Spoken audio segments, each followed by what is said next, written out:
right, hello everyone, and welcome to Star Trek I-13. If you don't know what we are, we're a tabletop role-playing group that is using the Star Trek Adventures rule set by Modifius Entertainment. Specifically, we are set on a Nova-class variant in the year 2374 during the Dominion War. If you want to play catch-up, our first session is already available on YouTube and other podcast solutions. Viewers might notice, both new and old, that I've changed my webcam to use my avatar. Again, it's something I'm trying out to see if it works, and I welcome any and all feedback on it entirely. Another announcement I have to make is that I do have an active Kickstarter at the moment. It's for Mermaids After the End, a original system and setting I've developed that uses D12s. As the name might suggest, it's a post-apocalyptic, transhumanist, oceanic tabletop role-playing game designed for players to delve into the ocean's depths and look for some treasure. If you're interested in that, there should be links somewhere in chat and on YouTube. Other item of note is that I greatly appreciate any and all support for the channel. That can be as simple as chatting or something more involved like bits, follows, subs, yada yada yada. Big or small, every little bit helps. And with that out of the way, let's go ahead and run the awesome intro that GM Josh has made for us.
All right, and welcome back. So, something I like doing for all my Star Trek games is having one of the players do an opening log or monologue, and today that means an actual captain's log from Captain Shran. So, Bradley, if you could take it away.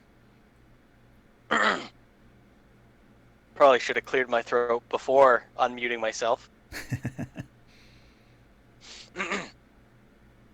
Captain's log, stardate 51054.2. After the successful delivery of our captured Vorta friend, the I-13 has been immediately sent right back out onto the front lines. This time, our mission is to probe the Cardassian border and look for any opportunities to disrupt supply convoys. So far, we haven't picked up much other than a few Ferengi vessels in the area.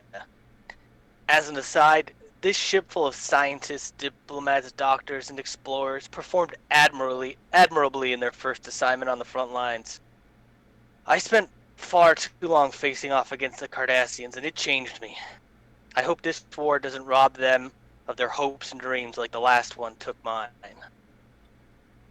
Very good. So, today's session is going to start off with everybody in the briefing room. And you all are more or less just going over your departmental reports, more or less killing time while you travel between point A and point B during your scanning route. So I'm going to let you guys run your own meeting for a little bit.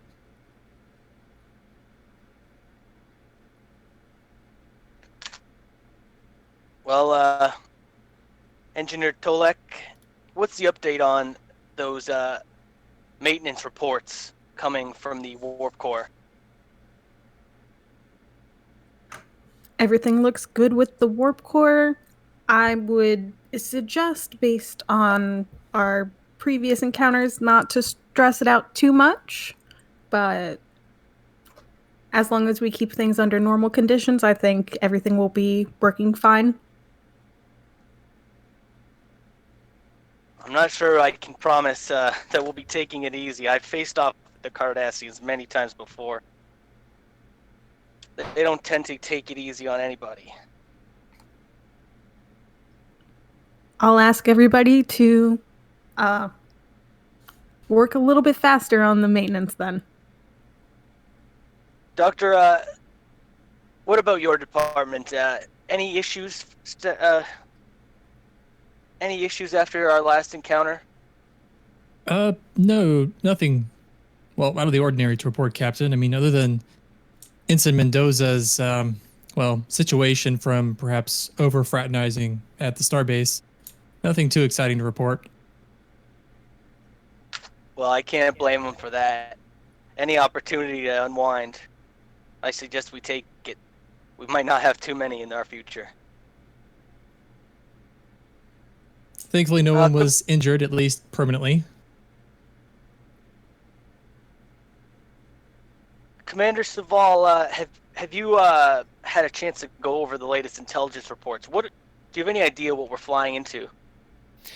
Unfortunately, Captain, Starfleet intelligence has proven to be somewhat ineffective against the combined forces of the Obsidian Order and Dominion counterintelligence.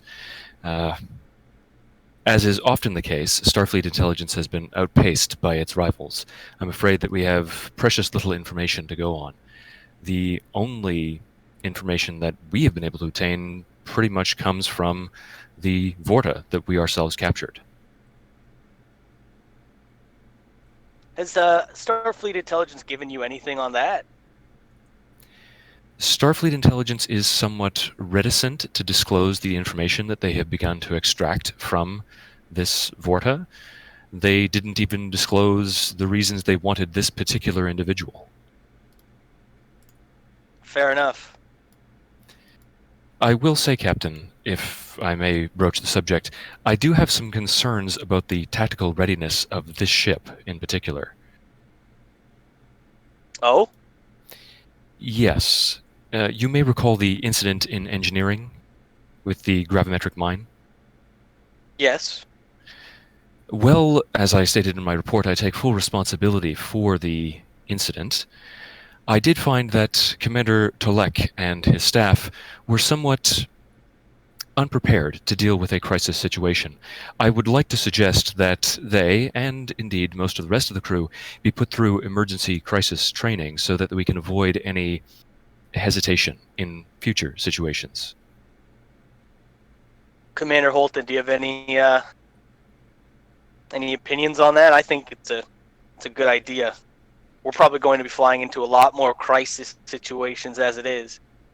I tend to agree, Captain. My only concern is that we are running on a reduced crew. Normally, the Nova class runs 50 to 80. We only have 30, sir, which means if we do these battle drills, we're pretty much locked in, and we don't have enough personnel to handle actual shift duties. So it would have to be done during a time where we know we can afford the time loss, if that makes any sense, sir. I would also like to say, if I could, that generally, when we are working on creating things in engineering that might be potentially dangerous, we are a little bit more careful than we were at that time with our safety procedures. But because of the limited amount of time that we were working with, getting all of these out, I would say it wasn't exactly the ideal circumstances, and I don't think it reflects on our emergency preparedness. If we could have prevented that from happening in the first place, I think we probably would have been much better off.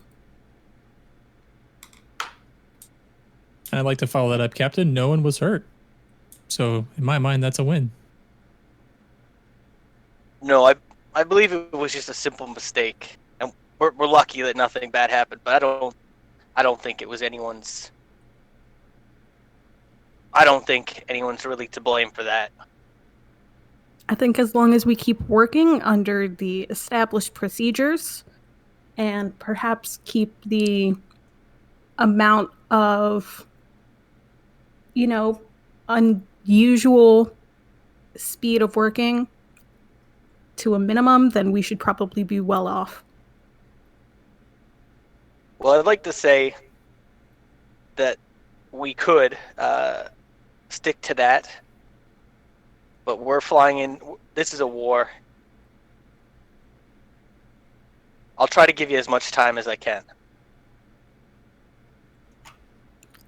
People will just work most efficiently if they are working under normal conditions. I know that there is a lot happening outside of the ship, but if we can prepare for things ahead of time and give ourselves the time to be thorough with everything, then we'll definitely be in a much better situation than trying to necessarily figure it out as we go. A proactive approach would certainly be far more effective than a reactive one. This is always true in combat. Commander Saval, I'd like you to put together a preparedness. I'd like you to put together a course of drills that don't take too much away from our already taxed schedule. I think going through at least some of this training could be helpful in the future, but Well, Captain, I will certainly liaise with Commander Holton and make some suggestions as to appropriate tactical drills. perfect. Now, does anyone have anything that they need to bring up in the meeting? Captain, is there anything we should be aware of traveling this close to the Cardassian border?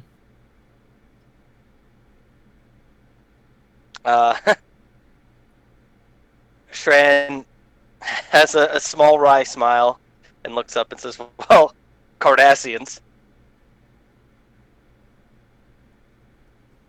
No, we just have to be mindful of when we see a Cardassian, it's unlikely that they're acting alone.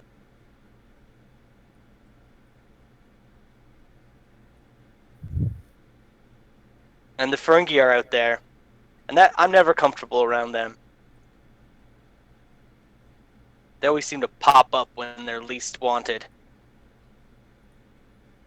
They are a duplicitous and barbaric race, Captain. However, I hope we can all endeavor to keep an open mind and give everyone at least a chance before we make our judgments. Yes, Doctor. It is at that moment that a hail comes from the bridge, says, Captain, if you and the senior staff are done, we are picking up something on sensors that might interest you. All right, meeting dismissed. All right. And Captain Tron gets up and heads to the bridge. Okay. So all of you exit the briefing room onto the bridge, and waiting for you is Ensign Tari. And Tari says, I have gone ahead and piped the relevant data to Commander Idru's station. And Lovecraft, I think you know the drill by now. I'm going to be giving you a handout. Actually, not Idru's, sorry, Saval's. I had that mixed up for a second, sorry. You should see a handout called Session 2 Notes. Yes.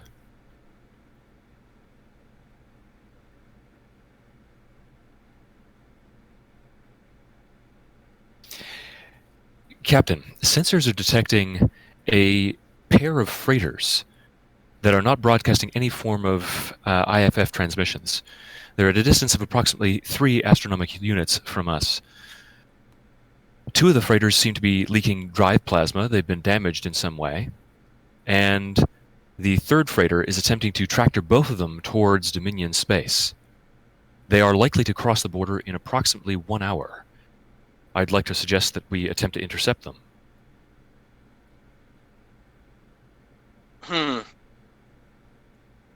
Do we recognize the design of those freighters? I'm afraid at this distance I can't seem to identify them. They are flying intentionally while concealing their identities. We would need to approach them and observe them visually in order to make that kind of determination, I believe. Captain, if they're leaking drive plasma, there might be injuries. They could need our help. They could Well- also be an easy target for us to destroy should they prove to be Dominion or Cardassian. They are heading towards the enemy border. Ensign Toriel, put in an intercept course, maximum warp. Commander, I'd like you to maintain scanning on these ships. We need to know that they are as they appear, just freighters, damaged. We need to make sure we're not running into some sort of Cardassian trap. Dr. Idru, might it be possible for you to modulate the sensors in order to try to detect any nearby vessels? This could be some kind of trap. I would like to be forewarned if that is the case. I could try modulating the sensors to pick up on life signs. Even masked vessels have a more difficult time hiding all of their crew, as it were. And that might also give us a clue on who is on which ship and how many. Thank you, Doctor. Commander Tolek, I'd like you to prepare some engineering teams in case those freighters are friendly and need repair. Yes, sir. We'll be ready to go right out as soon as you give us the word. Ensign? ETA Make it so. approximately 3 minutes, sir. And sure enough, 3 minutes pass, and as you come out of warp, Tari automatically has the view screen begin to focus in on the three freighters. Now, the three freighters that you're seeing appear to be of an older make and model. They're not quite the old Antares class, but they are definitely not something you would expect to see flying around in this day and age. They are probably from somewhere between the NX and the TOS era, so between the old NX-01 and the old NCC-1701, somewhere in there. Like this is an ancient ship, all things considered. There are three of them, and as Saval has found out, two of them are leaking drive plasma, and the other one does have the other two in tractor beams, and they are heading towards Dominion space. And I don't expect this to break out in combat, but I'll put us on here just for a visual reference. So, with the three freighters in front of you, what would you like to do? First thing is I ordered the ship to yellow alert. Okay. Ray shields. Shields come Captain, up. I have this sudden insight that these freighters are Ferengi. Because it says Ferengi freighter. Yeah, I forgot to turn it off. Whatever. You'll find out very quickly that they're Ferengi anyway.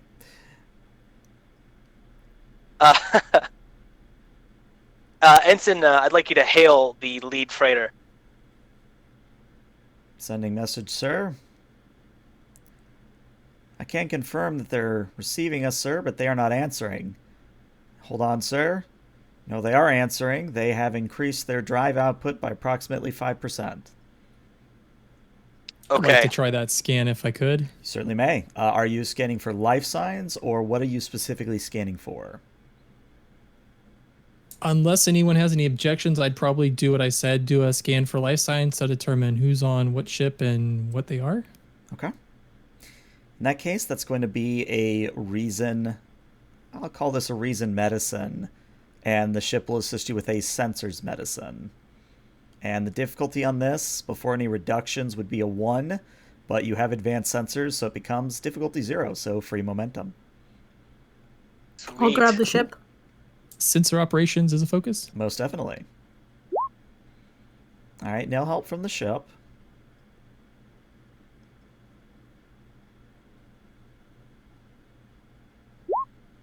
And 2 successes, which means you get 2 momentum.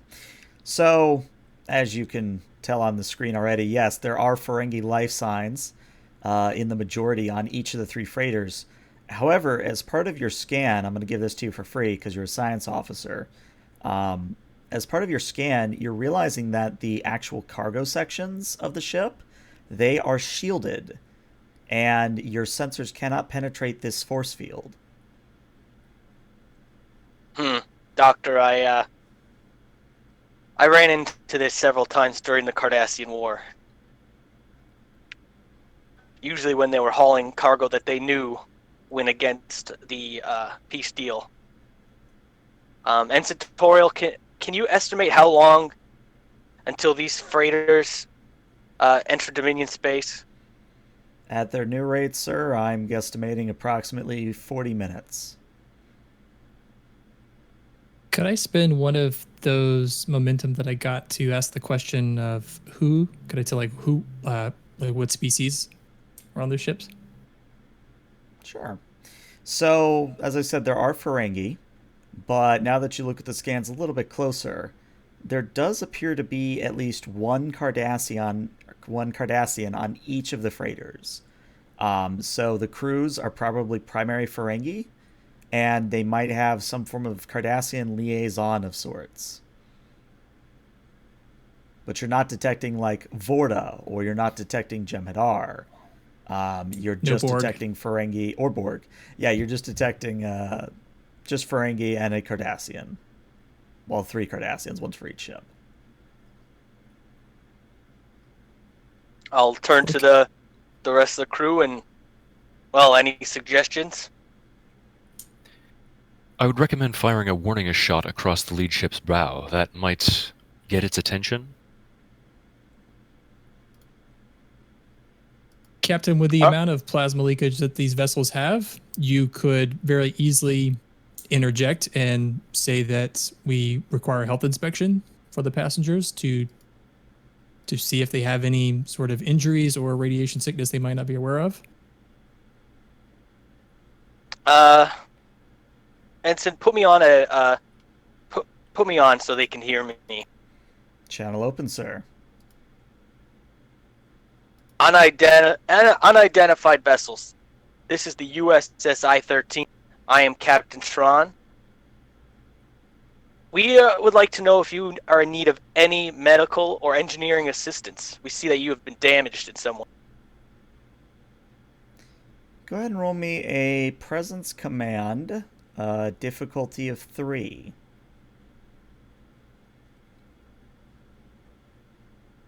I am, I have a focus in persuasion. Would that count? Most definitely.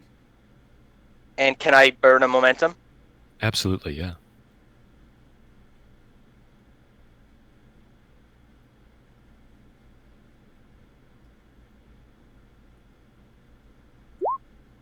Three successes, very nice. So what happens is you actually end up getting a reply.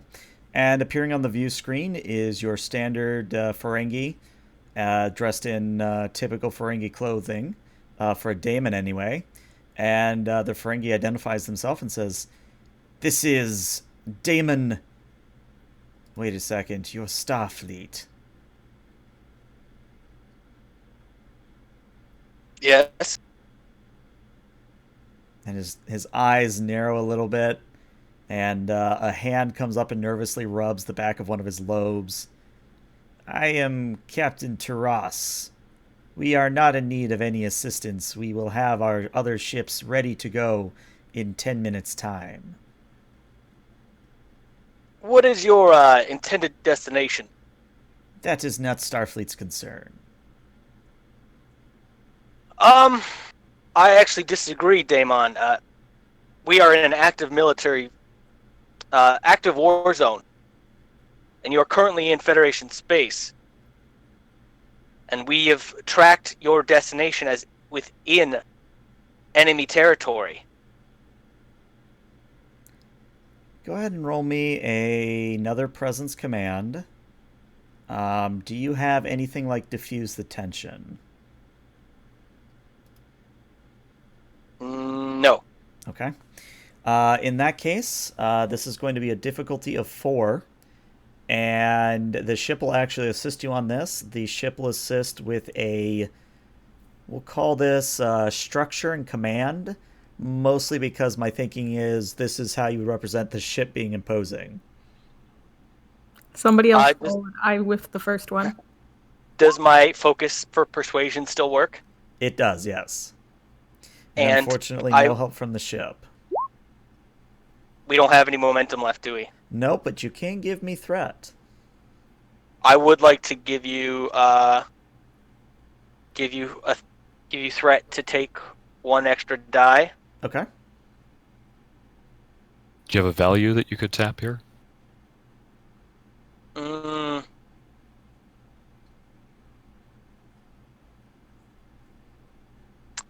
And we know there's Cardassians At least on one that on each ship, yeah. I will burn my value of I will never turn my back on our Cardassian again because I don't want to let them go. Okay. That'll give you 2 free successes. Do I still roll 3 dice? You Or would is it have just to give one me. automatic? You would have to give me 2 threat for the third die, but yes, you would still be rolling the 3 dice.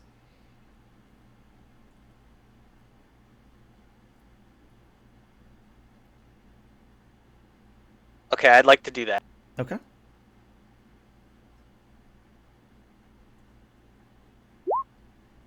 For 6 successes overall, which means you get 2 momentum.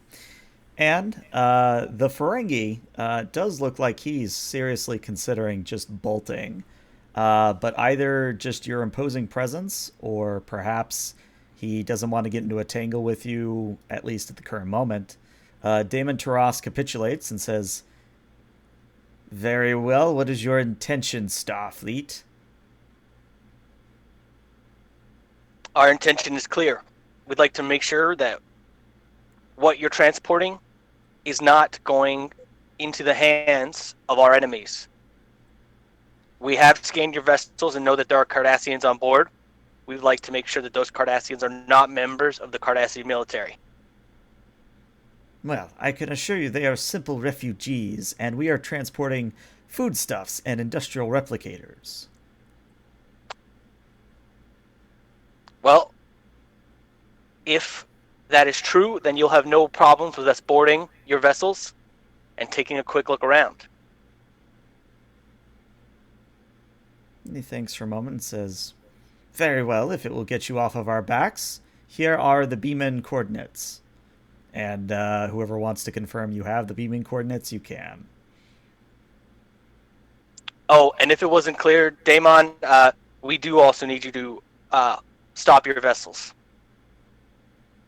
And he hems and haws a little bit and wrings his hands and finally says, "Very well, we will come to a full stop. However, it is important that we begin moving within the hour." Understood. And then I motion to cut communications. Okay, channel goes dead. Ensign, I'd like you to put our ship between them and the Dominion border so that if they move, they have to go around us. So if I were to move some tokens around here.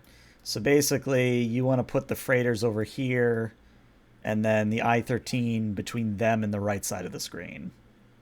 Yes. Okay. And as the ensign is executing that, I'm curious, who are you sending on this away mission? I will task Commander Holton with putting together the team. Okay. And I will strongly suggest that Commander Saval and Chief Tolek go on this mission. Okay. But I will leave it up to her. Saval will definitely come along then, as will Tolek. And then if Idru wants to come along, Holton would like to have him as well. Yes, Idra would like to. So to make the case in case there are actually injured, could do an assessment. All right. Then maybe just figure out also what's going on those ships, if it's actually replicators or something else. Roger that. Do you have a supporting character you'd like to take, Brad, or do you want to simply just remain as the captain in the moment? I'm okay with sitting back for a bit because I feel like I've been leading this for so far. Okay, fair enough. All right. That's your job. Indeed. All right, so we're going to go to Theater of the Mind here because I couldn't find a satisfactory Ferengi interior. But as the 4 of you, Holton, Saval, Idru, and Tolek, as you all step on to the transporter pad, and the transporter chief kind of does the raising motion on the console, and you disappear in a shimmering blue light. You reappear in what appears to be actually a lavish looking interior. It's not quite a cargo bay, and it's also not quite a transporter room.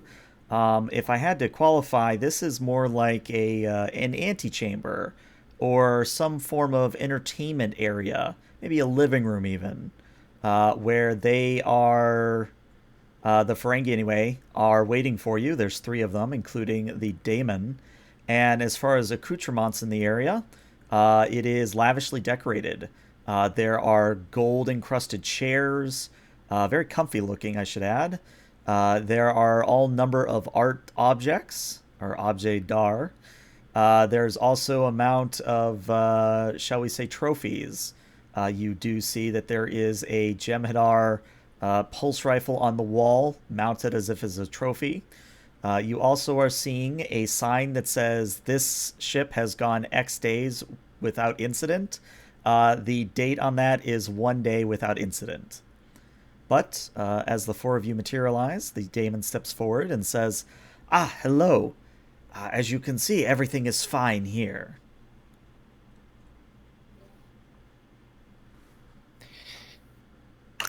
Indeed. And where is your Cardassian passenger? We would like to speak with him or her.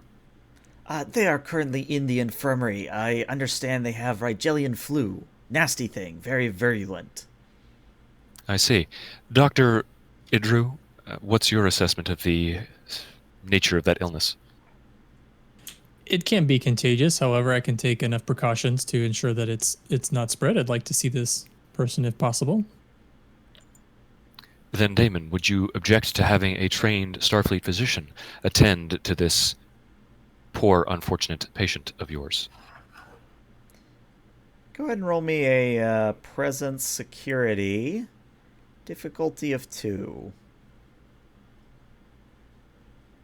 Okay. Presence.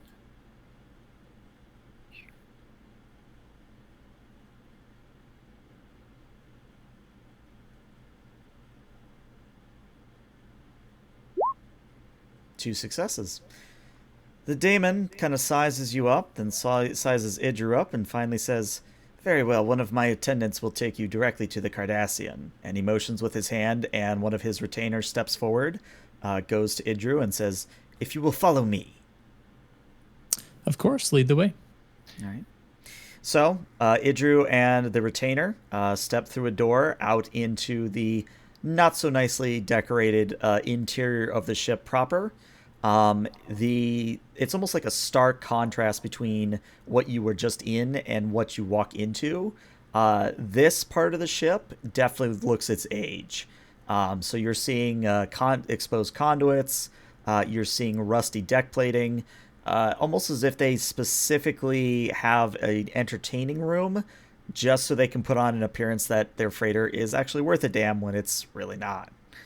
But as you are walking through the corridors, as you're guided through the corridors, the other three of you, Tolek, Soval, and Holton, the daemon says, "Is there anything else that you'd like to see? If not, please have a seat. We'd be happy to bring you refreshments." I'd like to take a look at, the damage that you've sustained so that I can see if perhaps you are in need of any repairs that we could assist with. That way we can get you guys moving as fast as possible. Very well. And with his other hand, he motions at the other retainer. And the retainer says, "If you will follow me." Of course. All right. So Tolek, same thing. You exit into a dilapidated corridor, leaving Soval and Holton with the daemon. Damon, might you be able to provide us with a cargo manifest? I'm sure that Commander Holton would like to be able to review it. And Holton nods and looks at the daemon, and the daemon says, "Of course. One moment." And he goes over to what appears to be a replicator, replicates himself a pad, and taps a few buttons on it, and holds it out to either Soval or Holton, whoever wants to take it, and says, "As you can see, we are, as I promised, transporting only foodstuffs." And may I ask where you acquired these foodstuffs and in fact, where you found these Cardassian refugees that you are so graciously transporting back to their people.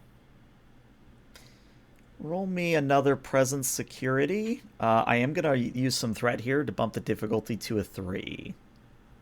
Okay. Would anyone mind if I used 1 momentum to buy an extra die? Go I for think you it. should go for it. Probably not going to make it, but we'll try. Security. No applicable focus. 3 successes. So the daemon answers, "Well, if you must know, we picked them up on Ferenginar, both the foodstuffs and the refugees. These refugees were apparently estranged from their homeland during the unfortunate incidents with the Maquis." And they ended up on Ferenginar. "It's not that far away." Out of character, I'm not picturing the Star Trek galaxy at the moment. Is that true, or? I mean, it's debatable. If you were to go from the closest corner of the Cardassian space to Ferenginar, it's probably about the same distance. If I remember correctly, it's the same distance from like Earth to Vulcan. Okay. But it's definitely not, say, DS9 to Bajor, if that makes any sense. Right. So it's not unreasonable, but maybe questionable. Correct. Well, Damon, may I ask you who contracted you to transport these foodstuffs, and what is your destination? Ferengi Rule of Acquisition 89. If you tell your client's secrets, you will no longer have a client. Then may I ask you this, is this a new client or an old one? Surely you can disclose that kind of information. I have worked with them in the past, yes.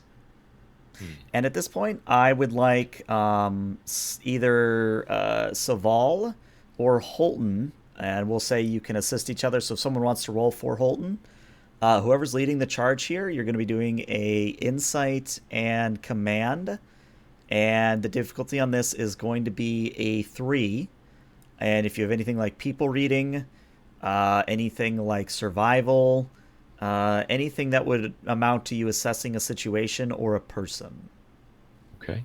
Well, I have survival, so... Holton has survival and people reading. Well, then go for Holton. I will assist. Can you remind me what it was? Because I got distracted looking at the focuses instead of paying attention to what I'm rolling. It's fine. An insight command. Gotcha. All right, 1 success from Saval. And 2 successes from Holton. So, Holton and Saval, you share a look, and you both know that it's pretty obviously Ferengi is hiding things. But what really catches your attention is that they're reaching for something behind their back. And they're trying to be sly about it, and had you not, specifically gone looking for it, you might have missed it. But they're definitely reaching for something. I will draw my phaser and point it at the Ferengi. Okay. So you pull your phaser, point it at the Ferengi, and the daemon freezes mid-motion and says, "Whoa, what are you doing?" You appear to be reaching for a weapon, Damon. Please turn around slowly. And he does so, and you see behind his back, where he was reaching, there's a little container.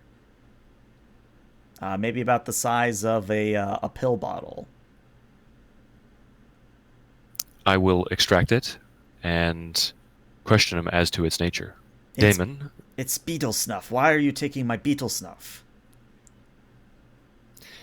Well, it is highly unhygienic and, well, physically deleterious habit. Nonetheless, I would take out a tricorder and scan it. Okay.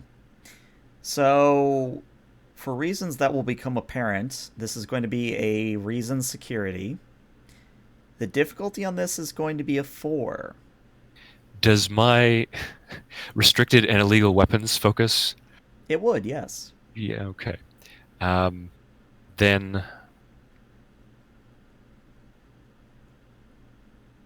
I'd like to buy an extra die if that's okay.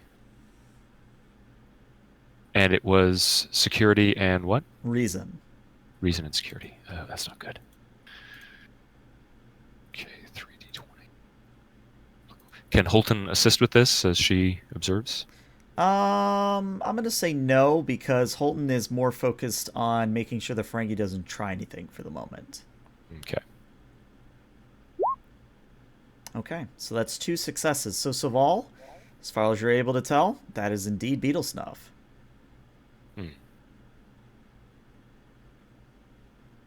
I see. Again, Damon, I would be careful of such things. It is hazardous to the health in the long run. Also, when engaged with Starfleet officers or security personnel, don't make motions towards your back. It is the That too lesson I is will learn. unhealthy. Thank you, Damon. And as you continue discussing with Damon, we're going to cut to sickbay. And Idru, as you come into what they're calling sickbay, but really it just looks like a broom closet with a bed in it. And on the bed is indeed a Cardassian. They are not dressed in a military uniform. They are dressed in what appears to be civilian cloth. Interestingly, almost like a Bajor type style. And the retainer says, "Here you are, doctor, our patient." Before I talk to the patient, I would like to have questioned the retainer just a bit. Sure. What I'm mostly going for is his reaction, and something I would have said is, "So, sir, I imagine you've taken all the precautions to avoid the spread of Rigelian fever, am I correct?" Yes, we have locked him away behind a force field. Very good, because even the slightest infection is quite harmful to the Ferengi physiology. I've seen Ferengis lose their lobes and other anatomy from Rigelian fever. Lose their lobes. And he does look definitely nervous at that. And he says, well, maybe I should see the doctor too. You should, but you just said you were taking all the precautions, so if that's true, then you have nothing to worry about. Yes, of course. However, it would be advisable if you've not taken the proper precautions to let a highly trained doctor like myself know. Early treatment would save you from the loss of, well, let's just say most of your major functions. I'm feeling fine, but I will let you know if I am feeling sick at any moment. Well, do as you wish. They are your lobes, in fact. And he nervously rubs them, but doesn't say anything further. So what I was really trying to gauge was if he's lying or not, and I was thinking if I tell him this terrible story, if he's lying, he's probably not going to care. But if it's the actual truth that this fever is real, he might seem a little more concerned. Right, why don't you roll me a insight, and I could see an argument for command or con, because you're doing a people reading type thing. If you have anything like people reading as a focus, that would apply here. Could I perhaps sell you on a medicine insight, because I'm trying to read his physical behavior, sort of like his body language? Yeah, I'll let you do that, sure. Phew, much better. What's the difficulty? The difficulty on this is going to be a 3. Could I convince you that I used my mental repository, that I've thought through this conversation before we had it? I'll let it happen, sure. Cool. That would lower the difficulty by 1 then. Mm-hmm. And a focus in biology, or is that pushing it too far? I mean, I let Matic have power systems, so go for it.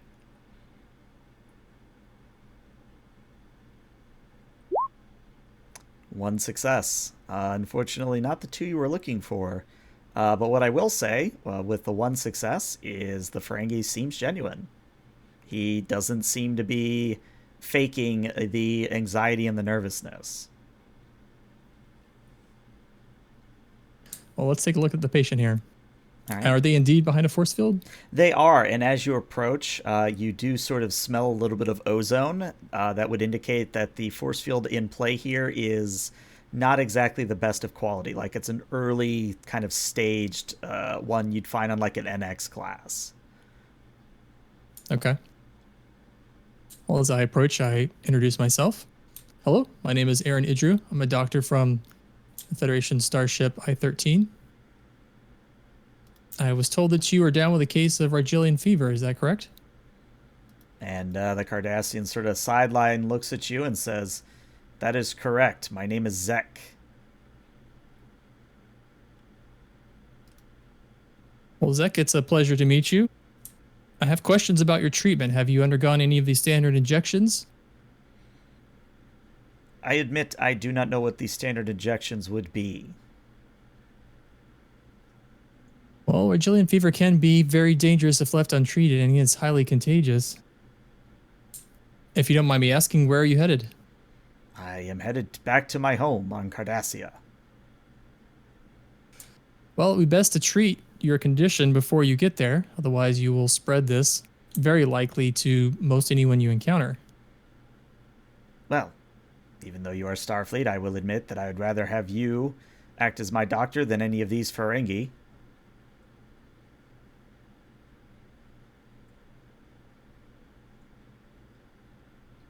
Well, let's see. I guess I'd probably give him a scan at this point, my tricorder, to see what I could learn. It sounds like he's telling the truth. Right. Go ahead and roll me a Reason Medicine. And this is going to be a difficulty of 4 as well. For, again, reasons that may become apparent.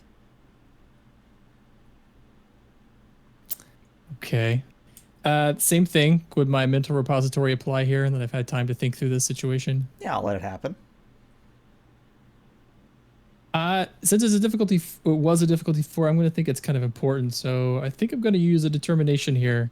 Okay. The determination is going to be life is life, or the value is life is life, whether it's wrapped in skin, scales, or feathers, or maybe prime directive or not, my duty is to heal. Mm-hmm. I'll let it, either one would apply. I'm sorry, we said medicine reason? Yep.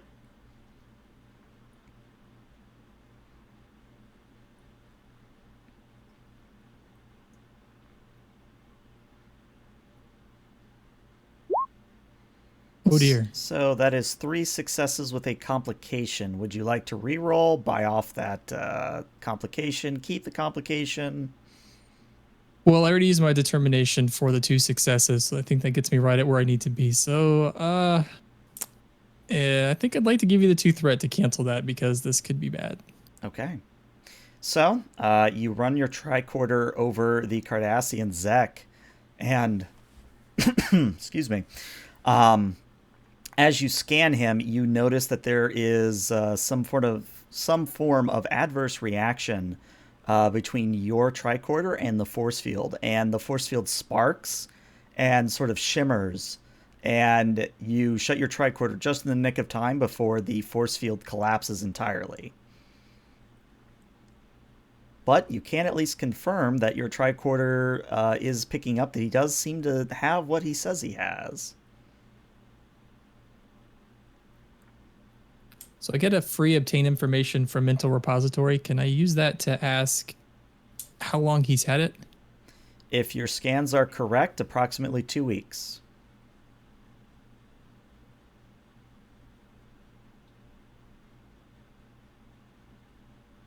Well, sir, Mr. Zek, the other members of your party, or the other Cardassians on the other ship, the other vessels, are you familiar with them? Are you acquainted?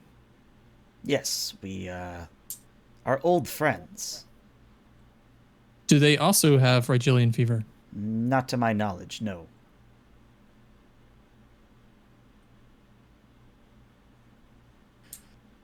Well, I guess my final question before my treatment recommendation would be for you to return to a port on Federation territory for the proper treatment of this. Unfortunately, I don't think I have the facilities on my vessel to treat you. And like I said, if you continue on your course, you will spread this to pretty much everyone you come in contact with. My captain's going to ask, why are you on this ship basically trying to cross the border illegally? You know there's a war going on. What's the hurry? And as he opens his mouth to reply, we're going to cut away to Commander Telek. So, Commander Telek, you have been escorted to what is essentially the engineering room. You're looking at a very basic fusion generator, basically a big old column that has glowing red lights along the sides of it. It almost looks like a coil that is set on top of a blender, if that makes any sense. And you can see that there is some minor damage, signs of it. There is sort of rubble strewn across the floor. There are scorched panelings here and there. From the ceiling, there are a few bits of conduit spewing mist or gas or some form of steam. And there are a few Ferengi attempting to already repair the damage that you're seeing.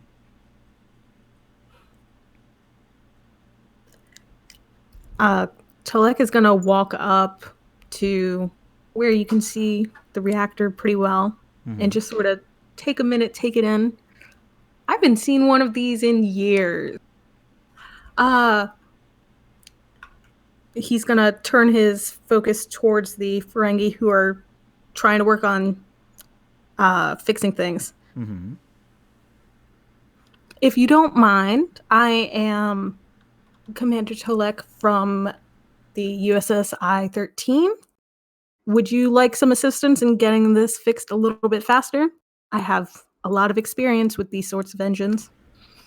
And one of the Ferengi stops what he's doing and looks over at you and says, "Yes, we would welcome your assistance, Starfleet." Great. I say you all are trying to work on fixing things. Can we clear out this rubble first? That way we have a clear area to work in, and then we can work on getting some of these conduits sealed back up again, etc. And I'll take a look at the main area of damage while you are doing that. Very well, this is a prudent course of action. And as you and the Ferengi begin to clear the area, go ahead and roll me a Reason Engineering, please. Also, this is a difficulty of 4. Would my maintenance specialist help with that? Yes, it would. Okay. So that would reduce the difficulty by 1. I believe so, yes. And then I am going to use my determination here with my value. Machines are easier to understand than people. Okay. To get the 2 successes. And emergency repairs is a focus. Alrighty. 4 successes, which means you get 1 momentum. So, Telek, the reason why the difficulty has been a 4 for each of the 3 parts of the away team is something you're now realizing. You're not actually where you're supposed to be. In fact, just looking at how the Ferengi are moving and the antiquity of this place, you're in a holodeck right now. You're not actually on the freighter. Interesting. Can I tell if any of the people who are around me are actually real, or are they part of the holodeck? They are part of the holodeck. Everything from the Ferengi, quote-unquote, repairing the space to the retainer that brought you here. They're all holograms. Okay. So, in which case, I am going to ignore the people around me, because obviously they're just holograms. And I'm going to try to walk back over the direction that I came to see if I can get in touch with Holton and Saval. Yeah, and I would say if you tap your comm badge, they do get your signal. I think things are a little bit more complicated here than we originally thought. Do you know if these ships come standard with a holodeck? Given the age of this vessel, no, that would not be a standard piece of the equipment and technology on board one of these ships. Well, then it appears there are some non-standard additions. If you might notice anything unusual about you. I do believe I understand your implication, Commander. Please report to my position immediately. I'm and I on my will way. Thank you, Commander. And I will tap my comm badge and request the same of Dr. Idru.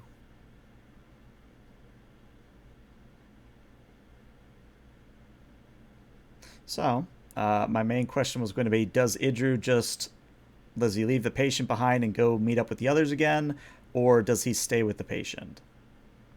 I think he would stay with the patient. Okay. Can I ascertain, now that I am aware of this fact, whether the daemon himself is also a hologram? I would say now that Telek has filled you in, yes, the daemon is also a hologram. All right.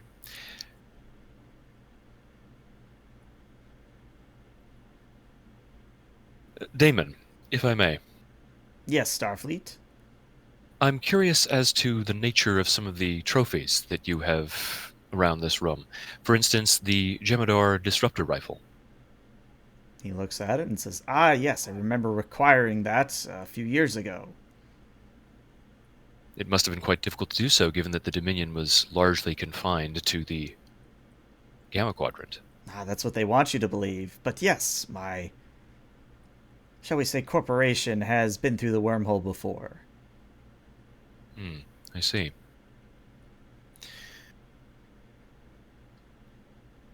And just so it's clear, I'm just trying to stall for time until Idru and Telek return, Okay. and then I'm going to have us beam out off the ship.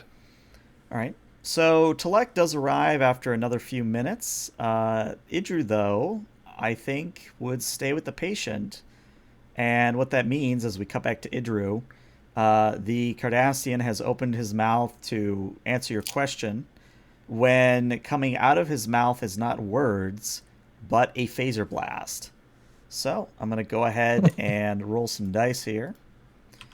Survey says, with a 1, yes, that will hit you. So Idru, you are going to be hit for a grand total of, oh dear, 5 stress. So this is good and bad. Good because it creates trauma. Bad because you are injured. You're injured unless you give me 2 threat to avoid the injury, or you take a complication, or you spend your determination, but determination's kind of the trap option, so I wouldn't recommend the determination route. I already spent my determination anyway. I think I'll give you the threat to avoid the injury. All right, so you still take the 5 stress, but the good news is you are not actually out. You stay up as this phaser blast hits you, and you are knocked pretty much onto your ass from the sudden discharge of energy. And as you start to shake your head, try to get back up, the Cardassian has moved through the faux force field and is trying to loom over you. So what would you like to do? I'll probably switch to sarcastic Idru mode. Congratulations, you've shot your doctor. That's going to be great for your long-term health. The Cardassian does not answer with words. Do we pick up that phaser fire on the I-13? I would say the I-13 does not, but the other parts of the away team do. Okay. I will slap my comm badge and say, transporter room, 4 to beam back to the ship immediately. All right. I'm going to spend some threat here that the I-13 only hears the words beam us, and that's all they get. And what this means is there's a complication on the field, that there is now a jamming signal that is being transmitted to try and prevent you transporting back to the ship. So what that means mechanically is that it will be a difficulty higher to beam you out. So let's break it down. The default task is a control engineering at a difficulty of 2. The ship assists with a sensor engineering, which means because you have advanced sensors, that goes down to a difficulty of 1. You are not on a transporter pad, so that is a difficulty of 2. The destination's a transporter pad, so it stays at a 2. The complication with the increased interference brings that up to a 3. And we have Telek on the not on the I-13. So this is going to be a supporting character or the captain rolling this. Honestly, transporting is my favorite part of any episode because just the math process to figure out how difficult it's going to be. Yeah, you gotta Boils my curtail heart that with space joy. magic. What are the attributes of disciplines? You would be doing a control engineering. Oh, that's not great for me. Yeah, you don't want Tori doing that, so... Could we create another supporting character? Real fast? Yeah, go for it. Let's create a Lieutenant Martinez, who is our normal transporter chief. Okay. I had already made a... While everyone else was doing things, I made a supporting character that is also not ideal for this role. Let's just do very quick stats, or at least only the stats that matter. He is rolling under a 15, and he has a transporters and replicators focus. And we'll fill out the rest of his sheet at a later time. Okay. And I think... Can I, as the captain, immediately yell to Martinez, "Martinez, get them out of here"? And does that count? Is that enough for me to give... Give him your advisor. Yeah, I'll let it happen. So he obviously needs to buy an extra die with the momentum. Mm-hmm. So whoever's rolling for Martinez, go ahead and roll 3d20. And then if someone wants to grab the ship is Sensors Engineering. And then, Captain, you are rolling, I believe, a Presence Command. I'll roll for myself. Okay. And it was Sensors and... Engineering, yep. Yep. Okay, so we have a success from the captain, a success from the ship. Who's rolling for Martinez? I have that sheet up as well, so I can do it. Okay. Control engineering. 3d20. Yes to a focus. Very nice. So that is a grand total of 6 successes overall, which is 3 momentum total. So the 4 of you beam back to the I-13. The doctor looks a little worse for the wear. But as we kind of go back to an exterior shot, the moment that the away team has beamed back, Captain, you're seeing that the Ferengi freighters are powering up. They are powering up their drive sections and are looking like they're about to bolt away as fast as they can. Do we get the sense that they were faking their injuries? The ships were faking the damage? I would say by the time that most of the senior staff has gotten back to the bridge, yes, you can confirm that they were, quote-unquote, faking their injuries. Well, they fired on one of my crew, so I immediately order us to red alert. Okay. And I give the order to Commander Saval to disable the Ferengi freighters. All right. So we will enter into combat here. So let me go ahead and get a turn order going. And get you guys in there. And then I'll actually put dots so we can differentiate between all the freighters. So there's red dot, blue dot, and green dot. And it is your turn first. You are currently at full shields, full power. So I believe Saval, if you are following your captain's command, it's going to be a control security, difficulty of 2. And the ship will assist you with a weapons security. I'd actually like to use precision targeting and targeting one of their engines. Okay. If I do that, could I then, assuming success, attack area and try to hit another vessel as well? Yes, and actually, as part of your phaser arrays, you get the area effect for free. You just have to tell me you're using it. Right. So I think I will. So I'll try to target the engines on multiple vessels. Okay. And I will also use my augmented ability control. Okay. So control and security with a focus. I will buy an extra die for 3d20 Okay. and applicable focus. That is a total of 4 successes. So you get that momentum right back. 5 with my augmented ability. Even better. You get another point. So I believe you're at 5 total momentum right now. Yes. But yeah, go ahead and roll me your phaser damage. And that's 5 challenge die? It's whatever's on the sheet. So your security is what, a 2? On the ship, yeah. Yeah, so then, yeah, it's a challenge dice of 5. Okay. Okay, so that is 4 damage. Now, because you are using phasers, you have versatile 2, which means you have 2 bonus momentum you can spend on whatever. I'll re-roll those 2 zeros. Okay. So that brings you up to 6. You still have 1 bonus momentum remaining. And then these are scale what? These are scale 3. They are comparable to you. So if I bought 2 piercing, that would bring you to a grand total of 5 damage, which is all you need. then that's what I'll do with the other floating momentum, if that's okay with everyone else. Yeah, Sounds do good we to me. get the secondary target for free because the weapon has spread? Yeah. Or area, sorry? Area, yes, because you did roll the effect, yes. Okay, perfect.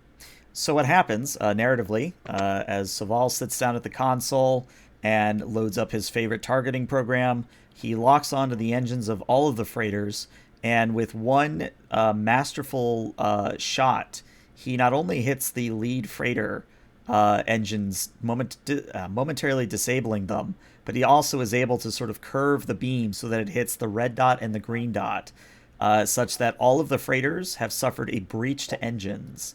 Now, this has the effect that they essentially lose a turn this round. And they also lose, I believe it's 2 power. Let me double check that, because power will be important here. Yes, they lose 2 power. All right, so you hit them. You hit them quite well. However, it is going to be their turn next. And what... Quick to action? Oh, yeah, you have quick to action. Go ahead. Okay. Might I recommend firing again? The 2 options we don't have to act as fast as possible, right? We can kind of discuss this. Yeah, I mean, you can discuss amongst yourselves what your next course of action is. So in my head, the 2 options are fire again and hopefully disable those systems, or we communicate with them and threaten that if they do not stop, we will destroy them. What do you think the best option is here? Just simply firing again? Captain's discretion.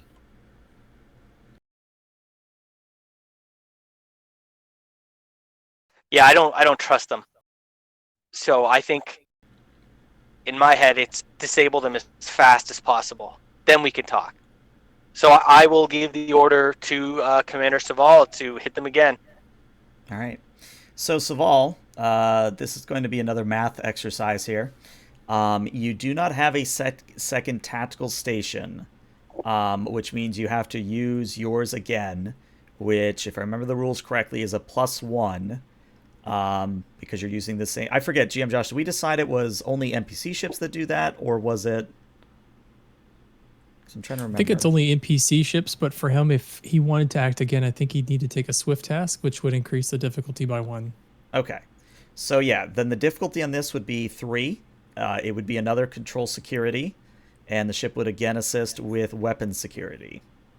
If I could interject, though, it might be better to use his quick to action to pass the turnover to Shran, and then Shran can use direct, and then have...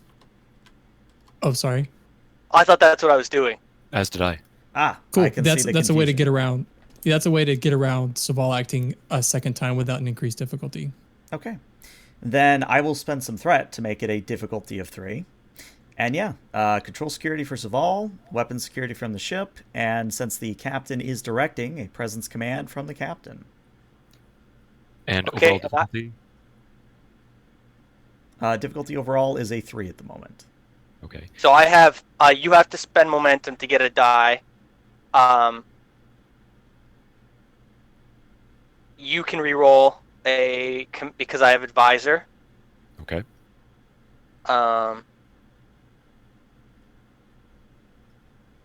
And Yeah, I will okay. also use augmented ability control once again. Okay. You know, we never do this, but why don't we spend more power to give you more damage? Oh yeah. I just like that anytime. All right, I see 2 successes and a complication from Saval, so I just need to see a weapon security from the ship. And what was mine for the captain? Was it presence command or? Presence command. And yes, Saval, you do have advisor, so you can reroll that complication. All right, so that's a total of 4 successes with no complications. So yes, you get 1 momentum. So it's going to be another 5 challenge die. Okay. I think if we spend 2 power, that can give you 2 more challenge die. Mm-hmm. I believe it's 1 power for 1 challenge die. Oh, do it. I think it takes us down to 5 because there's 1 for the shot just anyway. Mm-hmm. I trust our engineer can get us that power back if we need it. Oh, yeah. All right, so go ahead So and roll how many me... power are you? I believe 2, so go ahead and roll me 2 more challenge dice. That is a total of 7. And you still have your 2 versatile, so what would you like to spend those on? 2 on rerolling and 2 beautiful, and 2 on piercing. Okay. So, again, you strike the freighters, and this time when you hit them, their lights go dead. Like, their running lights go completely dead. They are dark in space and are effectively, had you not specifically said disabled, they would have blown up then and there, but because you guys were disabling, they have more or less been turned into, I don't want to say space hulks, but they're going to need a lot of work to get them going again.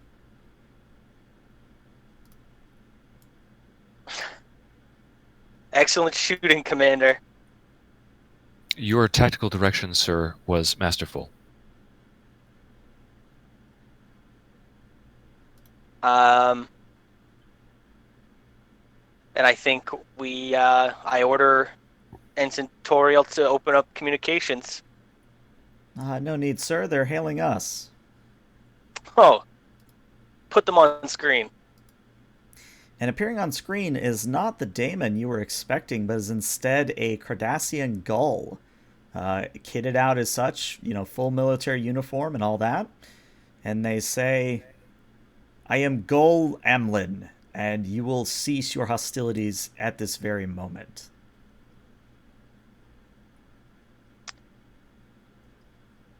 Gul Amlin,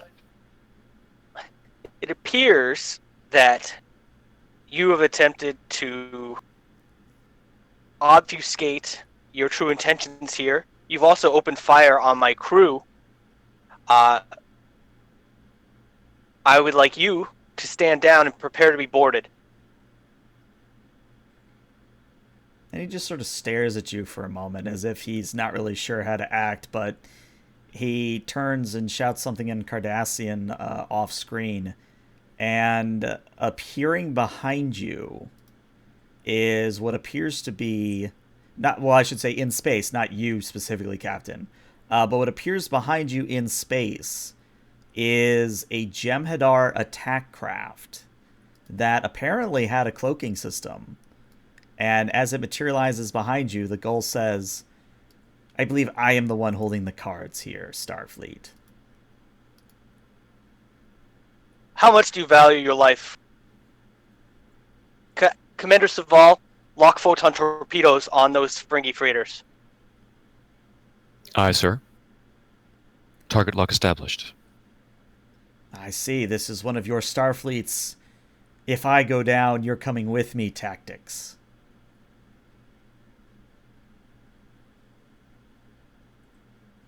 I'm just waiting for it's your choice here, Gull. All right, this is going to be a very difficult task. This is going to be a presence command. This will be either intimidation, persuasion, diplomacy, all would apply. This is going to be a difficulty of 5. And the ship cannot assist you here. Well, I'll let the ship assist you if you do a...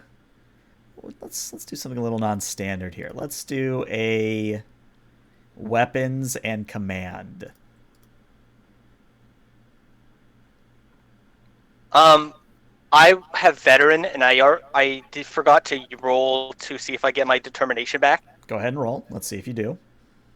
Where is the button for that? It's just 1 challenge die.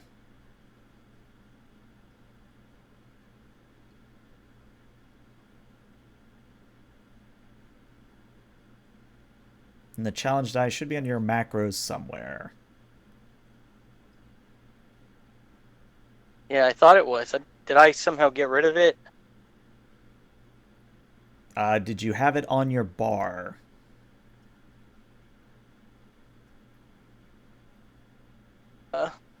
I have no idea. I am so out of practice with Roll20. That's fine. I'll go ahead and roll Challenge for dice. you. I can do it. I found Found the it? way to Okay. get it. There we Hey, go. look at that. You get it back. So that means I'd like to burn it again. Okay.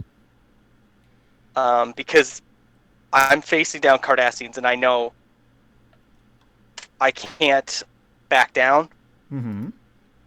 or they will stab me in the back. Fair enough. Then I would like to burn. You do have 6 momentum at the moment. How many dice would I roll if I burn all the momentum? 3 extra? You would have to spend 5 momentum, but you would be rolling 4 dice, and you would have the 2 free successes to start off with. I would like to do that. Okay.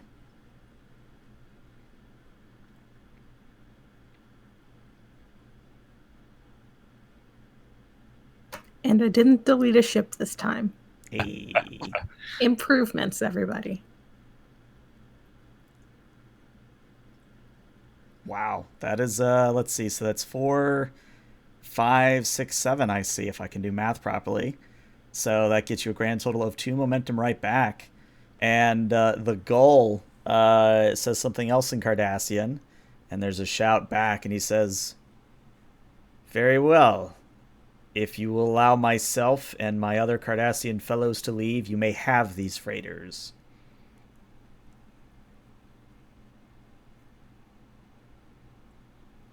And Centaurial, mute communications. Muted, sir. Thoughts? It is still possible that we could destroy the Jem'Hadar vessel as it attempts to decloak and escape. We may be able to deceive them into abandoning the vessels, although I imagine they'll leave behind some booby traps.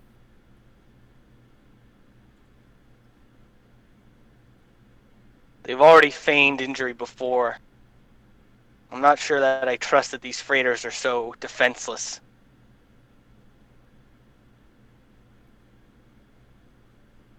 Captain, we still don't understand their motives. Why are they sneaking across the border?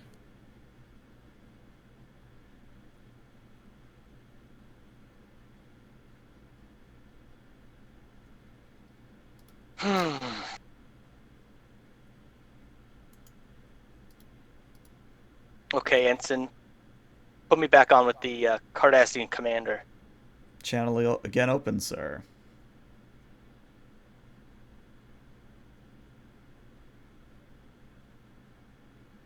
I would like you and your Cardassian crew to surrender immediately.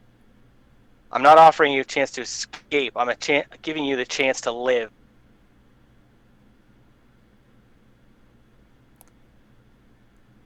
I'm trying to figure out how you would react to that. I think the gull would grimace a little bit and says, "Very well, we will play it by your barbaric Starfleet sensibilities." And he cuts the channel, And we're just going to go ahead and jump right back into Starship Combat because the attack ship is going to get to go. So the attack ship is pretty much right on your hindquarters, which means they are going to open fire with their Polaron cannons. Or sorry, their disruptor cannons. And with 2 successes, they do hit you. And unfortunately, that is 10, 11, 12 damage on the disruptor cannons. Ouch. So you have a blade of armor, and you're scale 3, so you have 5 resistance. So you take 7 total damage to your shields, but you also suffer a breach. And that breach is going to be to sensors. So what happens as the disruptor cannons tear into the shields of the I-13, there is an immediate surge of power through the sensor systems, and sparks and rubble and regulation rocks fall from the ceilings and the panels in the wall. And what this means mechanically is that until someone does the restore minor action, you cannot do any task that uses or is assisted by the ship's sensors. But what that means is you can still fire weapons. All attacks made by the ship increase in difficulty by 1. But that is the Jem'Hadar's turn. We come back to the I-13, where either our lovely engineer or our lovely doctor can act. I would like to do the restore minor action Okay. to hopefully fix the ship. And the good news is you literally just say, I'm doing the restore minor action, and it happens. Beautiful. Now we can do other things without worrying about that. Mm-hmm.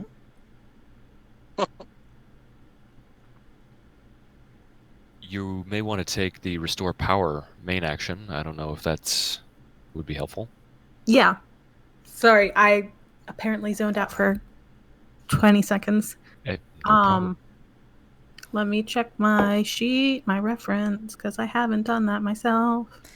It's a daring or control plus engineering at a difficulty Okay. of 2. I gotta learn to stop using the numpad because that keeps changing the emotes on my avatar. And that's assisted by... No, actually, it's just a straight roll. Oh, yeah, you're That's okay. I have an applicable focus. right. Power systems. Starship Power Systems! Oh, dear. Hey, 2 Ready for successes. some heart surgery? I mean, Can I could Nick get have an put down extra- emergency repairs or something, but I do have power systems. So can Nick get an extra dice for the very specific nature of that focus? Sure, why not? So what I'll say is instead of getting just the regular 1 power, you can get 2 power back. And if you want more power, it's 1 power per momentum. So how much power would you like to restore?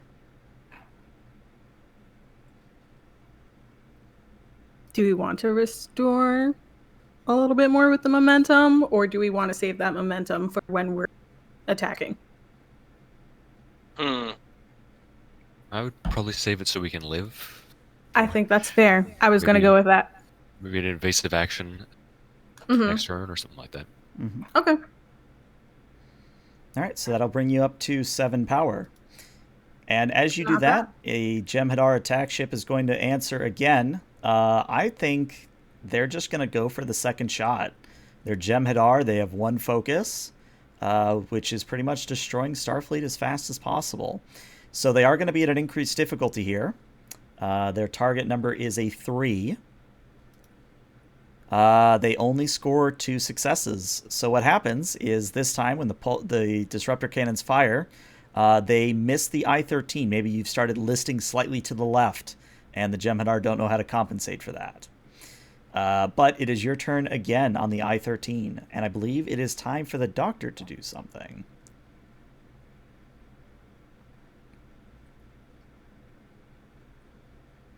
Yeah.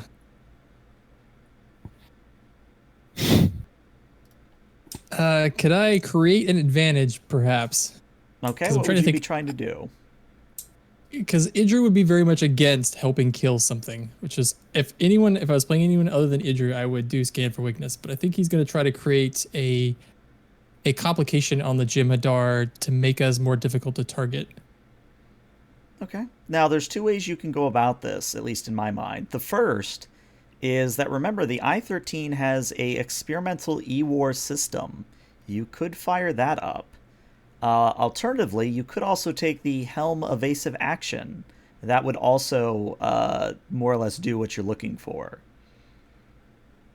The thing is that the latter, the evasive action, is an actual like daring con assisted by the ship, whereas the E-War is going to act a little bit more like the signals jamming task, which would be control engineering. I think I have a better chance of that. My con score is remarkably bad. Okay. So the way the E-War is going to work is this is going to be a power requirement of 1. It is a control engineering task. The ship will assist you with a communications and a security. And you are going to choose the difficulty here. It can be anything from 1 to 5. And what that means is that for every success that you get past the difficulty, it is that much harder to hit you. However, for example, if you were to pick a difficulty 1, then it just takes them doing a difficulty 1 task of their own to get past your interference. So it's kind of a trade-off. You can either go for a lot of hits, but easy to overcome, or you can go for harder to overcome, but less hits. I think I'll split the difference and just go for a difficulty of 2 since they've already fired twice. Okay. That should make us pretty much impossible to hit. That's the hope. I've got the ship in front of me, so I can roll that. And that's an engineering control. Mm-hmm. Do you guys mind if I buy a 3rd dice with 1 momentum, please? Go for it. Oh, yeah.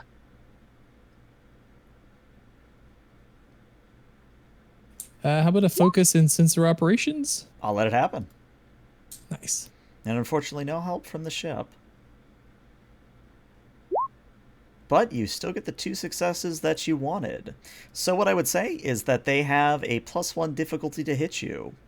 And basically what that is you fire up the E-War systems of the I-13 and begin sending out a massive amount of white noise that sort of overloads their sensor readings. What that means is that instead of firing at you again, they are actually going to enter into an attack pattern. So let me roll for that. They only get 1 success. How many do they need? They need a difficulty of 2. So apparently your E-War is rather potent because they're not even able to successfully maneuver in such a way that would allow them to have a better shot on you. So that is the end of round 1. And that means we reset. And it's the top of the round, which means everybody has their actions again. And it is going to be the I-13 acting first. So what would any of you like to do?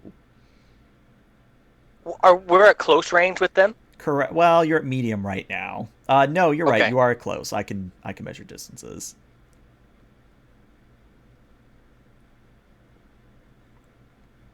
So that'll make it more difficult to use the phasers. Correct. But we still have momentum. I think it's probably within our best interest just to fire and hope to do some damage. Does that sound right? Just a quick question: does the enhanced difficulty of their of the E-War system carry over to this round? Or... It does. It carries over until they decide to spend a turn to resist it. Okay.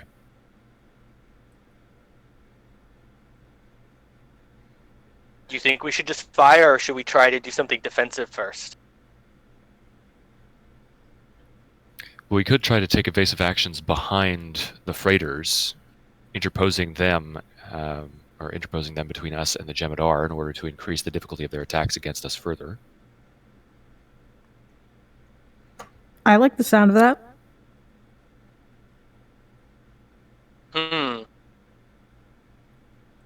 We still don't know what they're actually carrying, right? Nope. That sounds like a risk. Hmm. As much as I'm not against seeing the Cardassians suffer, I'm afraid if they take damage, any further damage, that maybe they have some sort of like explosives or something on board, something that they need to hide.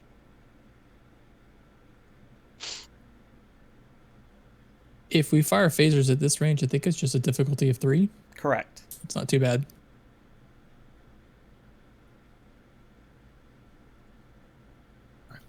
I think we should fire. Okay. Before Go- I do... go- Sorry, go ahead. No, that's what I was going to say. No, go ahead. Tell me what you were about to say.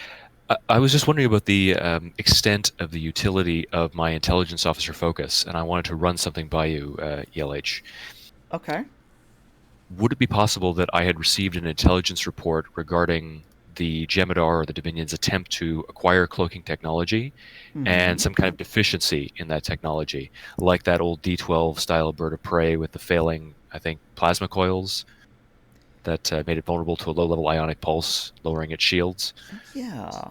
I would say that would apply most definitely here because the intelligence report that you would have read that would have told you this is that they have tried to repurpose the cloaking systems from the combined Obsidian Order and Tal Shiar fleet that initially tried to kill the Founder's homeworld. So this is an older style Romulan cloak in the grand scheme of things, which means it does have some deficiencies. And what I would say is that you have the option of either lowering the difficulty, so that would be a difficulty of 2 to hit them, or what I would say is that the next time you do hit them, you will inflict 1 free breach. I would go for the free breach, I think. Okay. And to give you further incentive to use torpedoes, I would say that this free breach would play with high yield. But the caveat to that is that at this range, torpedo hit would be 4 difficulty. We could do that. I like the confidence. I could get that on 2 dice. Come on. Okay. Captain, based on reports from Starfleet Intelligence, these Jem'Hadar craft are using appropriated old-style Romulan cloaking devices. It may interfere with the operation of their shields. I would suggest taking advantage of it. We can alter the polarity of one of our photon torpedoes to further disrupt the weakness in their shields. This might allow us to inflict even greater damage directly to their hull. Commander, in the future, instead of going through all that, just do it. We're in a firefight. Understood, sir. Then I would like to use my... It's still a control Still security. a control security, and the ship is still assisting with a weapon security, and the difficulty is a 4. And as a reminder, I do get at least 1 threat for when you fire for any torpedo. And if we did a salvo, you would get 3 threat. And what would the benefit of that? You would get an additional challenge die, and I believe you get the spread effect as well. Basically, if you hit them, they're blowing up. What do we think about that option? The thing is, if we give him 3 threat, he can bring in another ship. Right. I remember that from the Arcadia. All right, I'm glad I'll go somebody for... remembers. That's why you really wanted us to do that. I heard it in your voice. Mm-hmm. All right, I will buy an extra die using momentum Okay. and my augmented ability control. Okay. I can roll for the ship. I have it up in front of me. All right. We need to see a success from the ship. Well, that's 4 successes for me, right? Oh, right, because you have augmented. Yes. What is that 0, though? 17. You're 17. good. You're good. All right. So, Saval, you reconfigure a photon torpedo and fire it out of the aft launcher towards the Jem'Hadar attack ship. Go ahead and roll me your photon torpedo damage.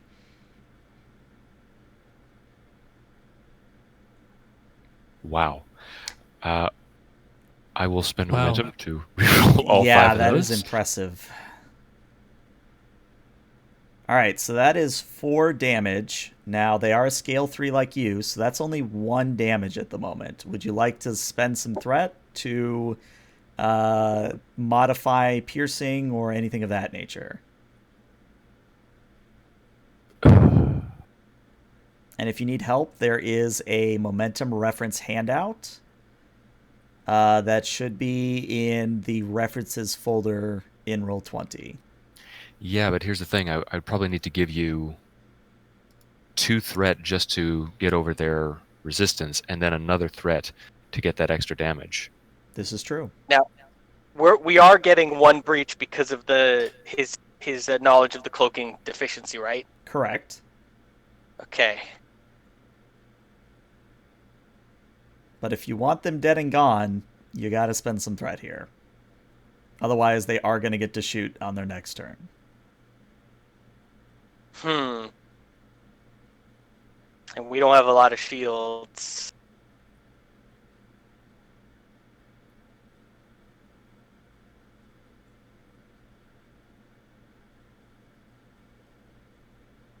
That sounds like a captain decision to me. It does. Yeah. I say, screw it. Blow them up. All right.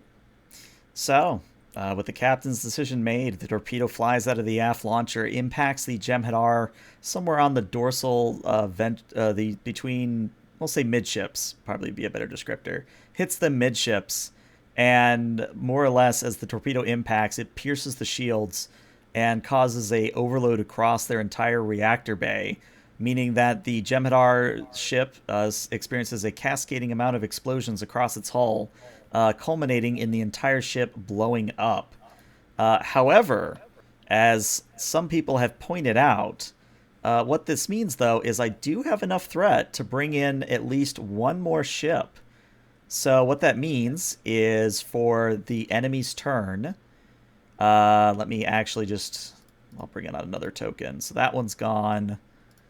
And what happens is another Jem'Hadar attack ship uncloaks to the north or to the side of the freighter convoy, and is going to, for its turn, is going to fire its own torpedoes at you. So let's see what they roll. Now, as a reminder, you can leave the battlefield at any time as long as you spend enough power to warp away. You don't have to stay here. And I only say that because that was also the Arcadia's problem, where they just didn't leave. But let's see what happens. I don't think we're going to leave. I have the feeling that somebody is not going to let that happen. All right. Well, that is a grand total of 4 successes, which means with that threat from extra, that I'm going to re-roll those 4 zeros. So that is a grand total of 7 damage to you, which isn't enough to get past your ablative. Well, it does 2 damage past your ablative. So you're down to 1 shield at this point. And the good news is it is now your turn again.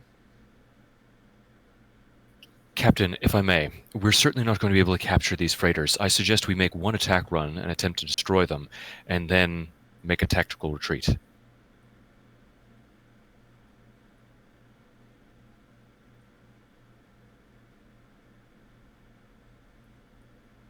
Okay. And your XO speaks up and says, Holton says, Sir, if we want to take prisoners of war, the shields on the freighters are down. We could potentially take the Cardassians away and then warp out of here.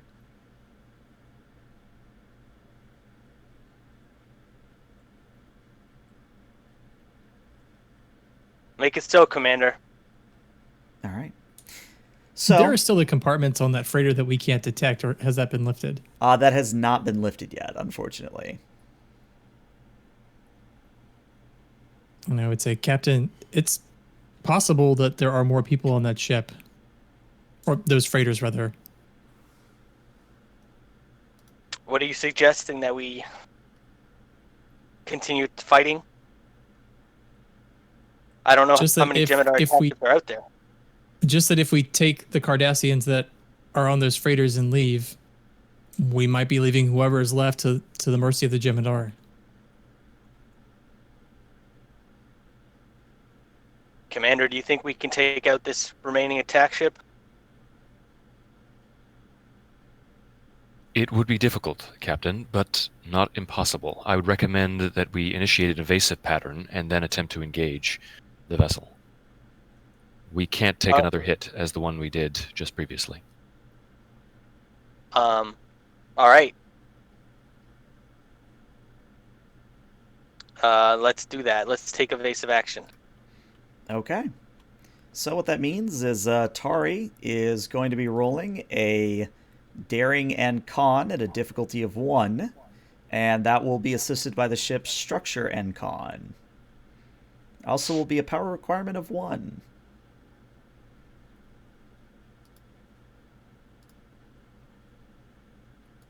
I can roll for the ship. I got it in front of me.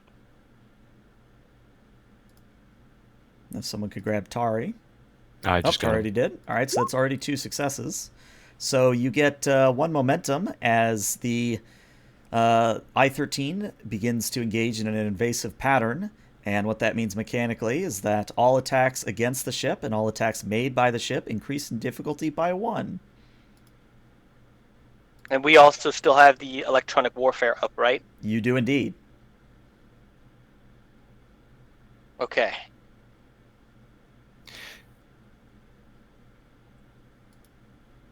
All right. So that is the I-13's turn. On the Jem'Hadar's turn, they are actually going to just go ahead and fly right up into close range as their turn. And then it comes back to you guys.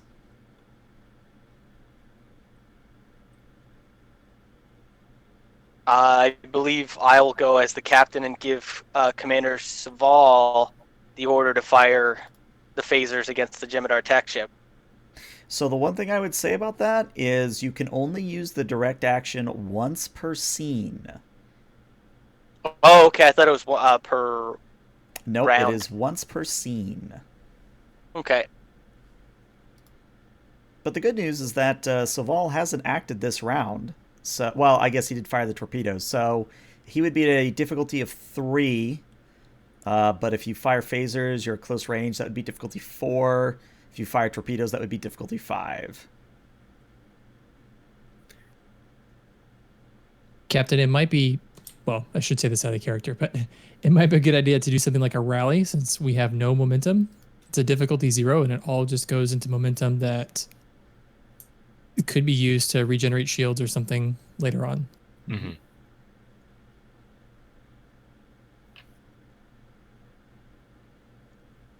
But I'm pretty sure with that, you have to give us an inspiring speech. I think that's a requirement. Yeah, I was going to say there definitely is a inspiring speech requirement there.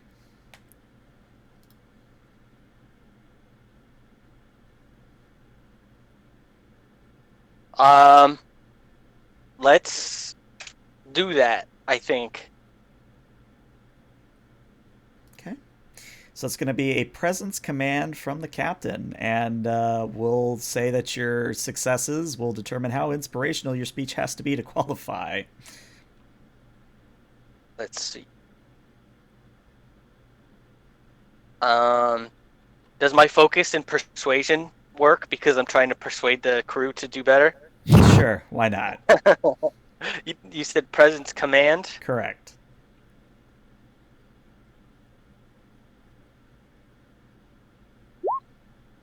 Oh dear. Wow.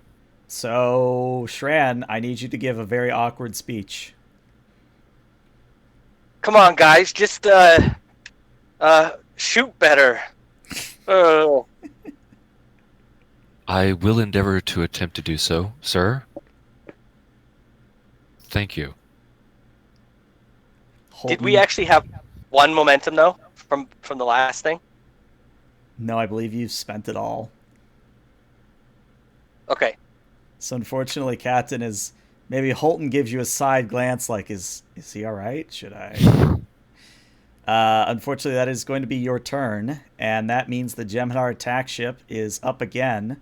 Now, its difficulty after accounting for E-War is going to be a difficulty of 3, which they unfortunately succeed at. But there is a complication. We're also evasive. We're maneuvering too, right? Oh, yeah, you're evading. Okay, so that's difficulty of 4. which is more than enough because they only scored 3 successes, and there's a complication on the field. So the complication is that whoever is actually manning the weapons of the Gemini attack ship, they don't fire forward. They fire backwards and hit one of the freighters. And the freighter explodes violently as it takes the hit. It had no defenses remaining. So Blue Dot is no more. And probably some Jem'Hadar is about to get chewed the hell out by a Vorta, but that's neither here nor there. There is one remaining action for you all on the I-13 before the next round. Do we want to attempt to raise our shields again? That's what I was going to suggest. Do you want me to do that? Yeah, I think that makes sense. Okay.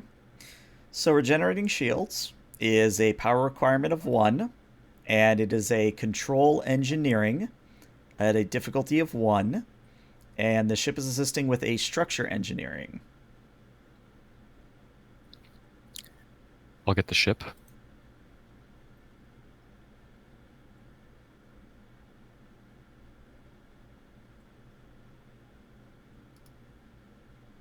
Oh, where did...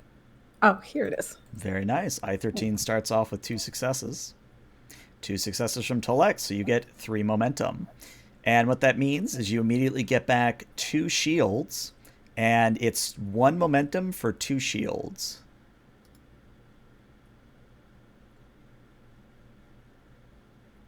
I think that makes sense to get 2 extra, right? Question, next round, do we go first? Or No, as soon as this round ends, the Jem'Hadar get to go. I would probably spend 2 momentum at least then. To get 4 more shields? That would be correct, yes. Yeah. I'm in favor. Yeah, let's do it. 1, I'm not going to 2, delete the 3, ship. 4. There we go. All right. So, as Tolek masterfully raises the shields back up above half, we come to the top of round number 3. And, as promised, the Jem'Hadar attack ship is just going to lay into you with its disruptor cannons. And this time they do score enough successes. That is 4 successes. And unfortunately, that is 11, 12 damage. So it's a good thing you raised your shields, because you just hit 0 shields as the disruptor cannons tear into them. But because you didn't suffer a breach after, like you didn't take more than that, you don't suffer 2 breaches. You just suffer the 1 breach. So your 1 breach is to sensors again. So again, until someone does the restore minor action, you have some difficulties on your hand. But it is now your guys' turn, as consoles on the bridge are starting to not only spark and hiss, but emit some form of smoke.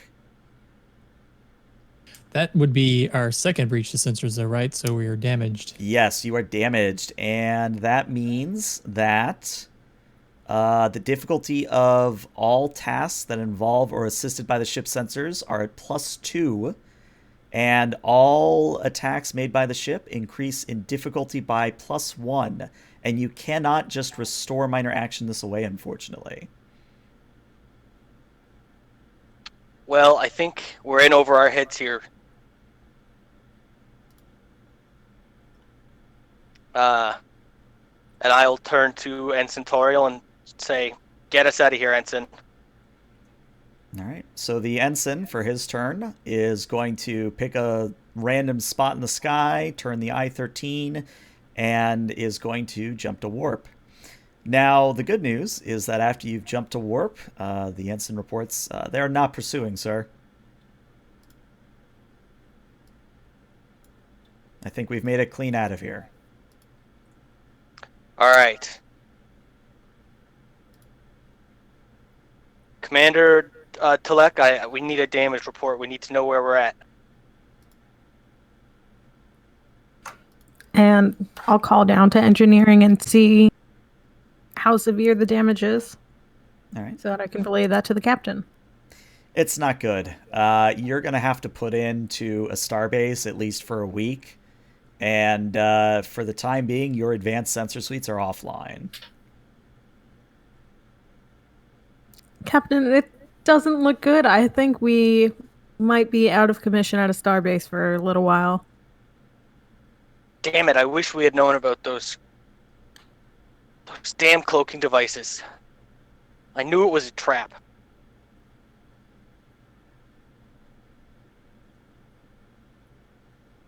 Doctor, I think you have to. I think you need to head down to sick bay. We must have some sort of casualties, and you're hurt. And I look at my panel. Yeah, considering there's really nothing I can do at this sensor console, that's probably the best place for me now.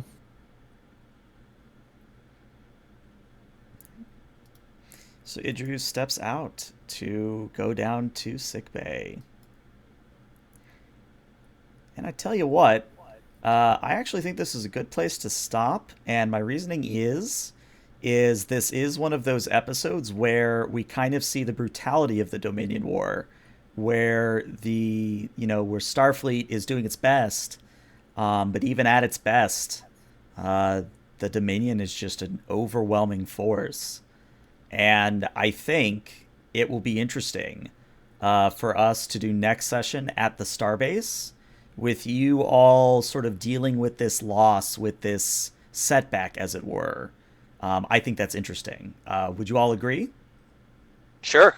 Yeah. Yeah, that'll be fun. Yeah. Okay. Then that's where we'll call the session. So anyone watching on Twitch, YouTube, etc., thank you so much for tuning in. You will see these guys in 2 weeks. Bye, stream.